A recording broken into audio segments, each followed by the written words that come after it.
নমস্কাৰ মৰমৰ ছাত্ৰ ছাত্ৰীসকল, তোমালোকে অপেক্ষা কৰি থকা HSLC ৰেজাল্ট কেতিয়া দিব এই তথ্যটোৰ বিষয়ে আজি আমি কথা পাতিম। গতিকে ভিডিঅ'টো ভালদৰে চাই যাবা আৰু ভিডিঅ'টো তোমালোকৰ বন্ধু বান্ধৱীলৈ শ্বেয়াৰ কৰিবলৈ নাপাহৰিবা।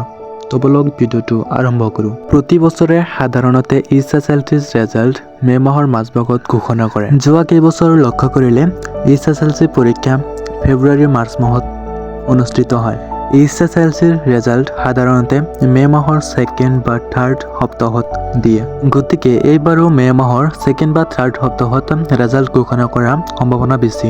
কিন্তু তোমালোকে HSLCৰ ৰেজাল্ট সঠিক তাৰিখ জানিবলৈ চেবাৰ ৱেবছাইটৰ ঘোষণাৰ অপেক্ষা কৰিব লাগিব। তোমালোকে ৰেজাল্টৰ দিনা ৰেজাল্ট চাবলৈ তোমালোকে অফিচিয়েল ৱেবছাইটত যাব লাগিব, নিজৰ ৰোল দিব লাগিব আৰু নিজৰ মাৰ্কশ্বিট ডাউনলোড কৰিব লাগিব।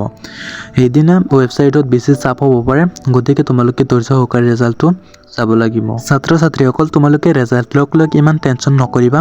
যদি তোমালোকে বহুত কষ্ট কৰিছা তেনেহ'লে বহুতেই ভাল পাবা। যদি ফলাফল আশামতে নহয়, সেইটো জীৱনৰ শেষ নহয়। জীৱনত বহুত সুযোগ আছে।